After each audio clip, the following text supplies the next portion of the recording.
katika jina la Bwana wetu Yesu Kristo.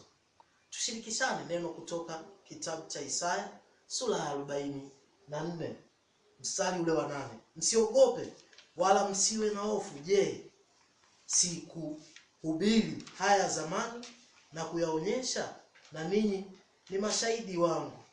Je, yuko Mungu zaidi yangu mimi? Hakika hapana, mwamba, mimi sijui mwingine. Ndugu mpendwa, hapo katika mistari hii ya kitabu cha Isaya inaonyesha Mungu ni mkuu kuliko vitu vyovyote vile, na amezungumzia juu ya hofu katika maisha ya mwanadamu. Anaoishi mwanadamu katika maisha yake amejawa na hofu, na hilo Mungu analifahamu. Lakini katika kitabu hiki cha Isaya amezungumza, anasema usiogope. Mpendwa, kuna mambo mengi ambayo yanaweza kusababisha uogope katika maisha yako, ujawe na hofu, au ni mazingira hayo unayoishi, au jambo lolote ambalo limetokea ambalo kusudia kwamba litatokea katika maisha yako na limetokea katika maisha yako. Hivyo ni vitu vinavyoweza kukufanya ukawa na hofu. Lakini habari njema ni kwamba Mungu ni zaidi ya yote. Hivyo Mungu ni zaidi ya kile kinachokufanya upate hofu. Jambo gani ambalo linakufanya upate hofu katika maisha yako? Nataka nikwambie, Mungu ni zaidi ya mambo yote, na anaweza akatubariki maisha yetu, akatusaidia. Hivyo mwanadamu hapaswi kuishi katika hofu. Mungu ni jawabu juu ya hofu zetu. Jambo gani linalokutishia? Jambo gani linalokusumbua? Jambo gani? Nataka nikwambie, hakuna jambo linalozidi Mungu. Mungu anaweza kukusaidia. Napoongea sasa, huenda kuna mambo ambayo yanasababisha uwe na hofu katika maisha yako. Nataka nikwambie, Mungu anaweza kukusaidia katika hali yoyote ile unayopitia.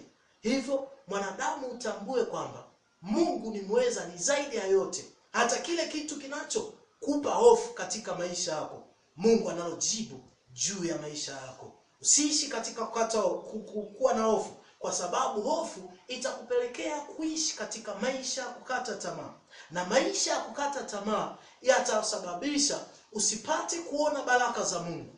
Mungu anazo baraka juu ya maisha yetu. Mungu anatamani atusaidie, anatuwazia mema, anatuwazia mafanikio.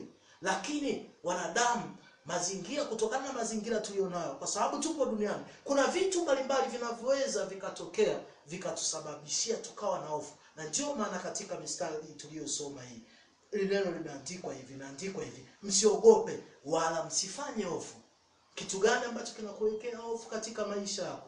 Jambo gani ambalo limekuwekea hofu katika maisha yako? Jambo hilo nataka nikwambie kwamba Mungu ni zaidi ya jambo hilo ambalo linalokufanya wewe upate hofu katika maisha yako. Lipo jawabu katika maisha yako. Mungu anaweza yote. Mungu anaweza kukusaidia. Mungu anaweza kutatulia tatizo hilo. Napoongea sasa, huenda umejawa na hofu. Nataka nikwambie, Mungu analo jawabu juu ya hofu yako.